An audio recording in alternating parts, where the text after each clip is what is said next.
A continuación vamos a compartir las ponencias que escuchamos esta tarde en la mesa denominada Política Cultural o Politización de la Cultura. Es un placer también acompañar un debate que me parece que forma parte de una agenda que en la región no ha tenido la misma fuerza que otros debates.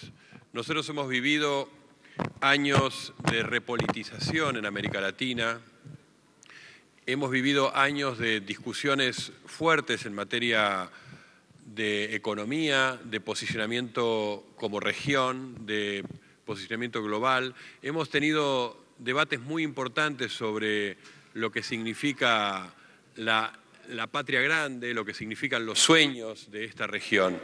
Pero me parece que aquellos que nos manejamos dentro del ámbito de la cultura, todavía estamos en deuda con lo que ha significado estos 10 o 15 años, esta década larga que ha vivido América Latina. Me parece que todavía tenemos muchos temas que merecen detenimiento, reflexión, que merecen debate, que merecen que quienes estamos en el campo de la cultura en América Latina tengamos este tipo de encuentros y tengamos este tipo de cruces entre nuestras experiencias históricas. Y creo que el campo de la cultura, además, se ha politizado en el mejor sentido que se puede decir esta palabra, ¿no? La bella palabra política.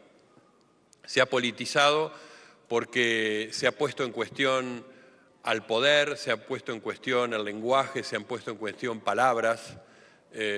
Recién escuchábamos justamente eso, ¿no? Un debate sobre qué significa la palabra neoliberalismo en nuestra región, por ejemplo.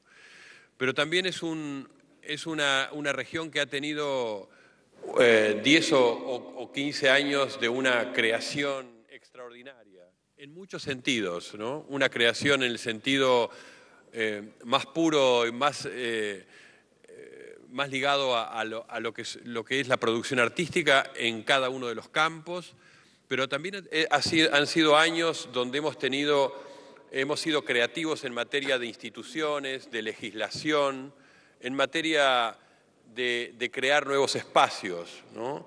Recién Cecilia Todd decía que el primer objetivo cultural que ellos tuvieron en Venezuela fue sacar la cultura a la calle, ¿no?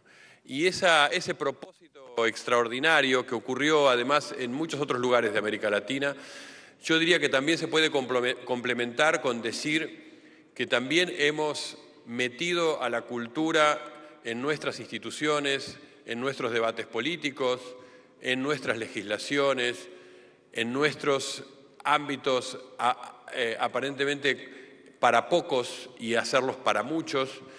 Es decir, que han sido años donde la cultura ha tenido mucho que ver con lo que es el cambio que ha vivido la región. Sin embargo, me parece que estamos todavía en deuda en materia de debates, en materia de pensar nuestra experiencia. Déjenme confesar que últimamente mi reflexión cultural se siente desafiada e interrogada por 3 manifiestos de vital importancia. Primer manifiesto, que nos cuidemos unos a otros. Segundo manifiesto, que cuidemos el planeta que es nuestra casa. Tercer manifiesto, que usemos los talentos para producir riqueza pensando en el bien vivir social y en acabar con la pobreza. El primer manifiesto me revela porque soy una mujer negra que viene de un país y vive en un continente racista, en un continente con centenas de culturas y lenguas menospreciadas y en riesgo de extinción por pueblos cuyos territorios les son despojados en nombre del progreso. Entonces creo que debemos luchar para que el Estado cumpla en general las condiciones de convivencia intercultural que no sean solo retóricas, que atraviesen la actividad del sistema educativo y permeen la administración del conjunto del Estado. Vivo en un continente donde todavía miles de niños y niñas mueren por causas evitables, donde la anemia y la desnutrición son realidades comunes para 1 y cada 5 personas, donde la necesidad de sobrevivir lleva a 1 de cada 4 personas a la aceptación de condiciones abyectas de trabajo, sin contratos, sin horarios, sin descansos, sin seguro y con salarios míseros. Entonces creo e invoco desde esta palestra para que la política cultural desde el Estado deba cultivar la noción de la dignidad de todos y cada uno, el sentido del derecho, la exigencia de los derechos y la obligatoriedad del deber de cumplir las propias responsabilidades con sentido solidario. Creo firmemente que no nos hemos olvidado de cuidarnos los unos a los otros, de atendernos con diligencia, así como también creo que lastimosamente hemos aprendido a desinteresarnos de los hijos y de los viejos ajenos. Creo que en la carrera por hacernos un sitio y por ganarnos la vida estamos olvidando a los demás o viéndolos más bien como una competencia, y la educación desde nuestras escuelas la hemos convertido en el ser competitivos como un valor supremo. Entonces, las políticas culturales de la nueva independencia deben denunciar el espejismo del progreso individual. La historia nos enseña que los pueblos pagan con violencia social y delincuencia la falta de solidaridad y el egoísmo de los más codiciosos. Sin solidaridad, sin cuidado intergeneracional, sin gobierno con base en derechos humanos y con una cotidianidad de indiferencia y exclusión, seremos víctimas de la injusticia, de la violencia, la mentira, la fealdad y la desesperanza. En un segundo manifiesto decimos, cuidemos nuestra casa común, nuestro ajetreado y frágil planeta. Me siento interpelada porque vengo de un país donde la minería informal e ilegal, la tala discriminada, el tráfico de especies biológicas preciosas depreda el ambiente, envenena a los pueblos amazónicos ribereños, deja huellas siniestras que perduran por decenios, donde el ingreso de los productos transgénicos no han ayudado a mitigar el hambre, más bien ha maltratado nuestra casa común. Declaro que las políticas culturales para la nueva independencia deben denunciar algunos espejismos.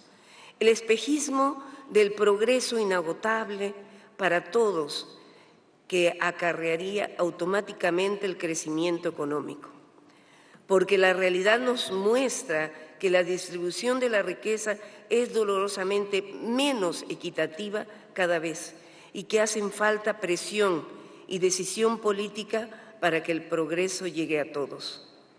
Otro espejismo que denuncian las políticas para la nueva independencia es el de la disponibilidad de creciente consumo para que todos, porque el planeta no es inagotable y porque la falta de respeto a sus ciclos y a sus límites ya está afectando y puede acabar por deteriorar la vida de todos. Por eso hay que cuidarse de las promesas de progresar destruyendo o modificando los ecosistemas, porque no siempre este progreso llegará a todos y más bien no será posible reparar los daños ecológicos. Por eso hay que promover una política de austeridad, de transformación y reuso de las materias, de aprecio a la calidad más que a la cantidad, del disfrute de las relaciones interpersonales más que el de la competencia y el solo tener y el ostentar. El tercer manifiesto, que me lleva más bien al ejercicio de reflexionar sobre el desarrollo del talento y de la productividad, que debiera ser necesariamente pensando y realizado con un sentido solidario de la producción de riqueza, con un fuerte compromiso por la tarea épica de erradicar la pobreza y hacer posible el bien vivir de todos y para todos. Creo firmemente en la necesidad de promover el trabajo y la productividad, pero al mismo tiempo no creo en quienes desprestigian el ser ingenioso y creativo y critican la búsqueda de la excelencia cuando se trabaja para terceros. Desconfío de quienes consideran al empresario como una fuerza demoníaca. Creo al mirar muchos procesos de nuestra historia que le ha hecho mucho mal a la América Latina, la creencia de un Estado todopoderoso que en nombre de una utopía de igualdad invierte y administra y sustituye y desdeña en todo a la participación privada. Desconfío de los partidos que prometen organizarlo, reglamentarlo, vigilarlo todo. La historia muestra que muchas veces algunos de sus burocracias terminan cometiendo abusos y llenándose de privilegios en nombre de la estabilidad y las conquistas sociales. Me siento comprometida con un mundo donde cada uno se sienta responsable de sus talentos y quiera producir y reconozca la necesidad del trabajo en equipo. Me siento comprometida con un mundo donde el trabajador tenga condiciones dignas y salario suficiente y se sienta movido a entregar sus energías y su talento con orgullo de lo que hace y forja. Estimados todos, he sido ministra en un país donde los sueldos básicos son menores a $200 mensuales. Para nosotros es impensable pagar $20 por un libro o un disco o un video. Entonces, sin querer, pero en la práctica, estamos promoviendo una cultura de la usurpación y la piratería. Esto es triste, ¿no?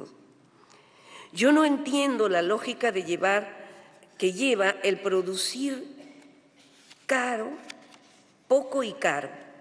Me parece un poco esquizofrénico discutir el derecho intelectual de los productores culturales sin discutir al mismo tiempo el derecho al acceso de todos a la cultura.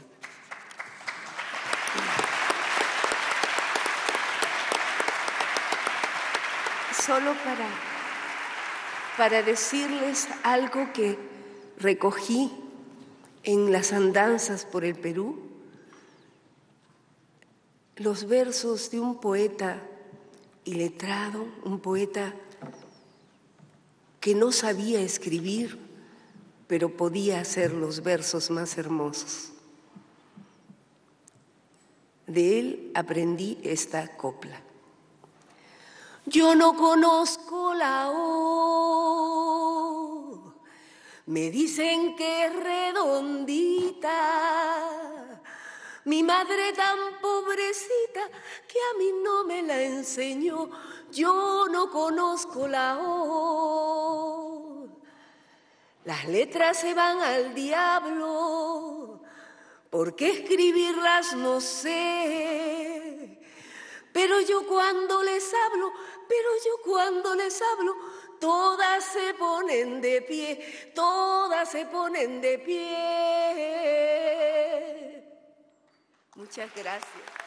Decíamos que efectivamente por cultura se ha venido ventilando crecientemente, por políticas culturales se ha venido perfilando crecientemente una noción y una agenda que nos dio por llevar nuestra mirada hacia aquella conferencia mundial de México en 1982, que ya dotaba a la comunidad internacional de una vasta y enriquecida y esclarecida agenda de lo que podíamos nosotros estar contemplando si hablábamos de proyectar, diseñar una política cultural. Ahí estaba y se mantiene la creación artística, el patrimonio, las relaciones entre cultura, educación, comunicación, los temas de planificación y de cooperación, que en definitiva pueden ser revisitadas, pueden ser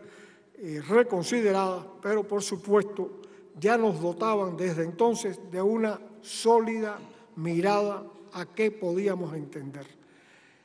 Si bien vemos que podemos enriquecerla, también la hemos empobrecido. Yo siempre lamento cuando voy a hablar en un foro cultural y pretendo colocar el tema de la alfabetización, es decir, toda la presencia aún de una población analfabeta en nuestros países, y me dicen que no, que esto no es objeto de discusión en un foro cultural, porque eso corresponde al sector de educación. Y digo, bueno, ¿cómo realmente hemos llegado a crear unos estancos tan artificiales que para hablar de alfabetización hay que mudarse de sala, porque no es interés de un foro cultural?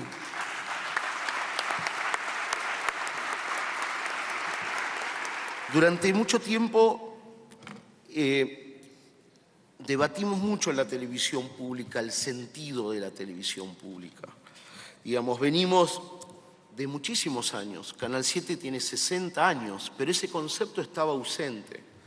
¿Qué es lo que lo hace público a un canal estatal? Fundamentalmente lo que lo hace público a un canal estatal es la construcción de un sentido distinto. Esto que decía, no le hablamos a clientes, le hablamos a ciudadanos. Necesitamos que nuestro mensaje se oriente hacia la formación de ciudadanos, que sea un mensaje que claramente vaya en términos de construcción de un sujeto político.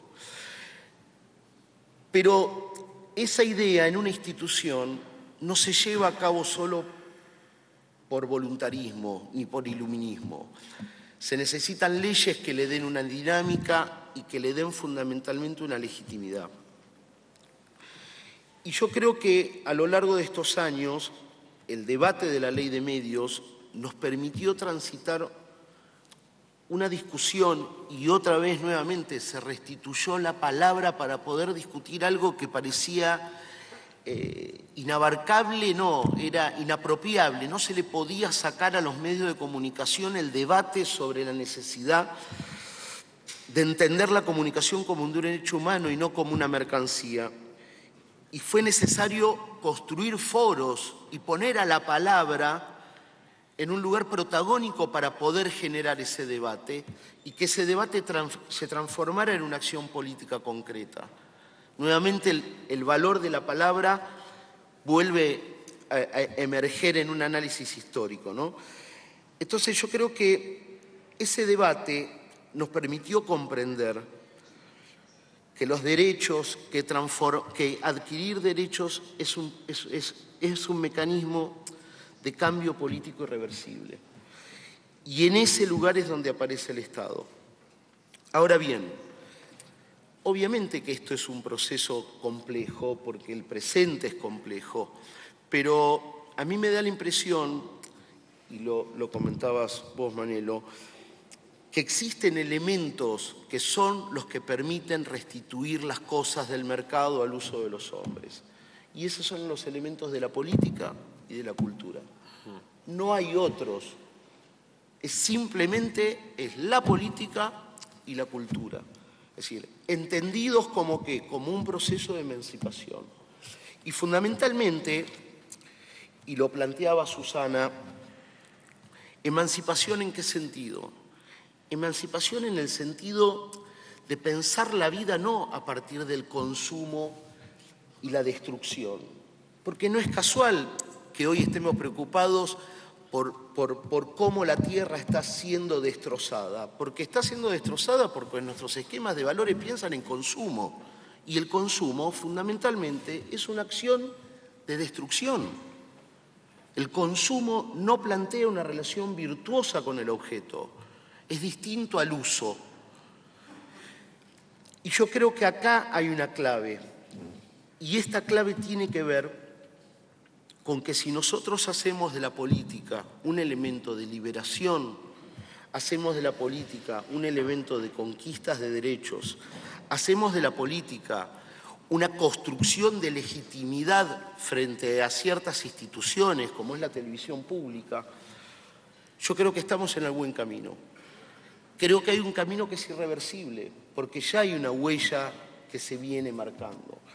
hay un proceso de construcción de identidad que se viene dando, hay un proceso de reconocimiento de valores, un proceso de una construcción de la memoria, de la justicia, de la historia, de comprendernos dónde somos, dónde estamos.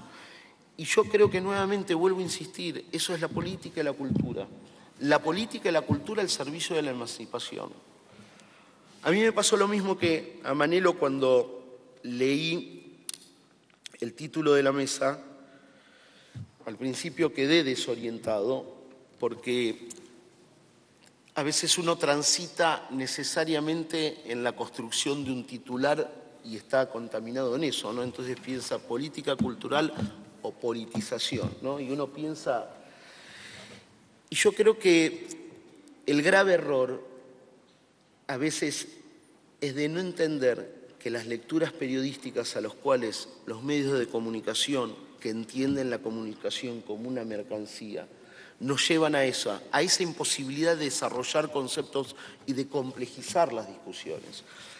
Entonces, me parece fundamental la posibilidad que tenemos de expresar, poder explicar nuestras experiencias, de poder transitar un presente de transformaciones, un presente que además nos compromete con la defensa de los derechos adquiridos, porque eso también es importante, y lo irreversible no plantea una situación de logro y de derecho adquirido y que esto no está amenazado, está permanentemente amenazado, porque el capitalismo como religión construye un absoluto y no permite que absolutamente nada, como hacen las religiones, tenga un sentido fuera de él.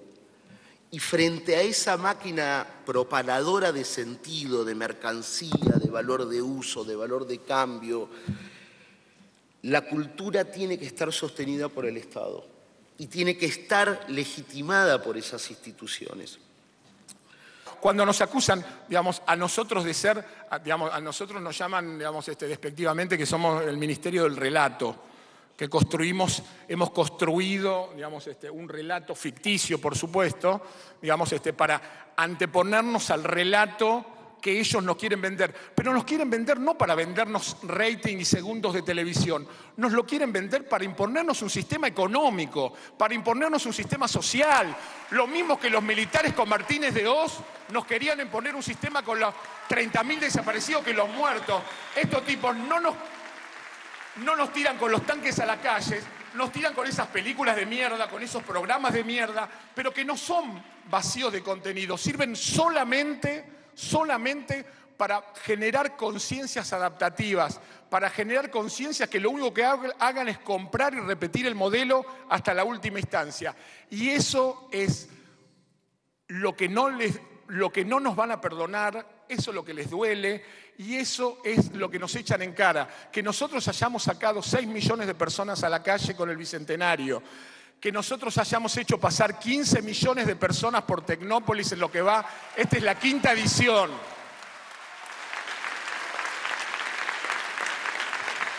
No nos perdonan la gratuidad, no nos perdona tener calidad en lo que hacemos. La calidad es solamente para Marcelo Hugo Tinelli. La calidad es solamente para los productos que ellos venden.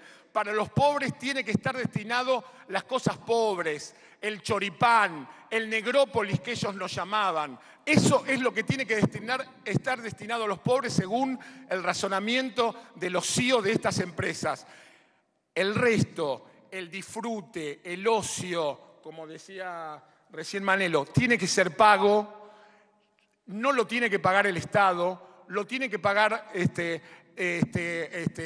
las empresas privadas para tener más lucro y para tener de ese ocio convertirlo, digamos, en un ocio lucrativo para los bolsillos de ellos. No nos permiten a nosotros que en lugar de que los chicos se vayan a Disneylandia, digamos, vengan a Tecnópolis a ver las cosas que tienen que ver, digamos, con contenidos, digamos, ¿cómo nos van a permitir a la televisión pública, a Encuentro, a Tecnópolis, mostrar productos como Samba en forma gratuita si ellos no quieren vender Discovery Kids por cable? O nos quieren vender Cartoon Network con ese tipo de cosas. Perdón.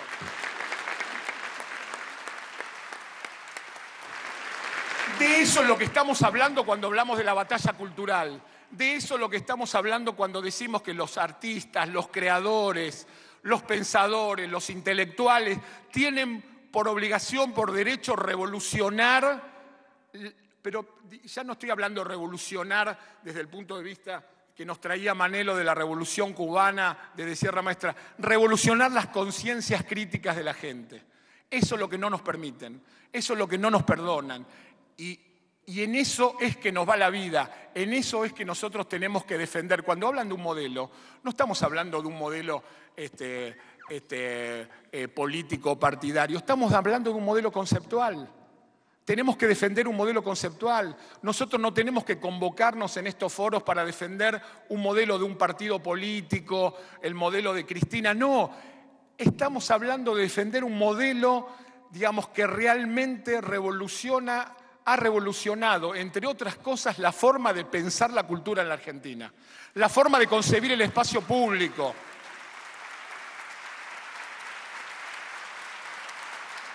Un espacio público no pensado del espacio público solamente desde la calle, del espacio público conceptual.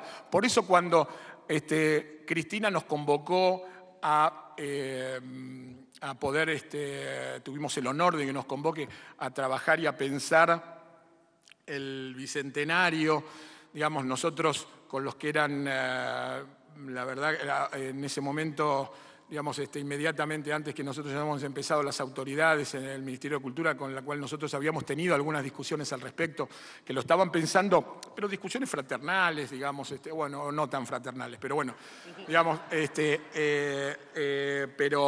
pero discusiones dentro del mismo campo, o no. Bueno, no importa, ya no me acuerdo. Pero, digamos, el Alzheimer es. Lo que nosotros decíamos es que realmente había que sacar eso a la calle, pero, digamos, Cristina en ese momento nos dijo 2 o 3 cosas, ¿sí? Digamos, nos dijo, primero, digamos, una celebración de, digamos, ella lo comparó mucho con el centenario, una celebración del centenario de todo el país, no de la Ciudad de Buenos Aires, de absolutamente todo el país, no solamente de las oligarquías, y no mirando a Europa como fue el centenario, sino pensándolo y mirándolo desde Latinoamérica. Digamos, en realidad no hicimos ninguna otra cosa que cumplir con ese tipo de cosas y sacarlo a la calle, pero no una calle física solamente, sino ponerlo en el espacio público de lo conceptual, de encontrar el lugar donde la gente pueda venir, digamos, cual ágora griego, a debatir y a encontrarse con otra posibilidad de ver las cosas. Y sobre todo, digamos, y ahora no hablo muy largo, voy a decir una sola palabra, de mí, yo vengo de los bordes de la cultura, digamos, no vengo del mainstream, digamos, cuando nosotros tomamos la decisión, por ejemplo, digamos, de Fuerza Bruta, hoy en día Fuerza Bruta se convirtió en una especie de sustantivo, digamos, que denota una forma de hacer algún tipo de arte o de espectáculo. En aquel momento Fuerza Bruta era conocida por solamente un núcleo realmente reducido de gente, digamos, no salía de juntar funciones de 2.000 personas en la Recoleta. Digamos, poder llevar, digo Fuerza Bruta simplemente para saber de qué estoy hablando, digamos, ¿no? O sea, hay una enorme cantidad de artistas venidos de los bordes, digamos, que pudieron llegar al mainstream. Y es ahí, en esa ruptura, es romper también esos parámetros donde nosotros pensamos también la forma de la incorporación de los artistas, de los creadores, de los pensadores también al espacio público. Así que no mucho más. Creo que este foro y muchas otras actividades de este tipo no hacen otra forma que reproducir este modelo de esta batalla cultural, mantenerla viva, encontrarnos, cuidarnos entre nosotros, querernos entre nosotros, juntarnos entre nosotros, y que esa es la forma realmente de progresar y es la forma realmente de revolucionar no solamente nuestro país, sino nuestras cabezas, las cabezas de la gente, y hacer que el fin último, digamos, que es el fin último de la política, que es hacer más feliz a la gente, sea realmente un hecho de la realidad. Gracias.